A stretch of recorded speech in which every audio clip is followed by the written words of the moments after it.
دا د دوی د خوړې حال دی ټکټران دا رقم لګېدلي دي دا وګورئ طیب ماما دی نو به دا ټکټر باسي بیا به زموږ وار وي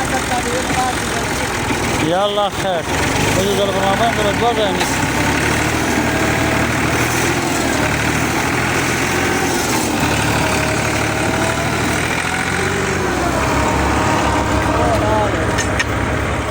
هغه پاتې شو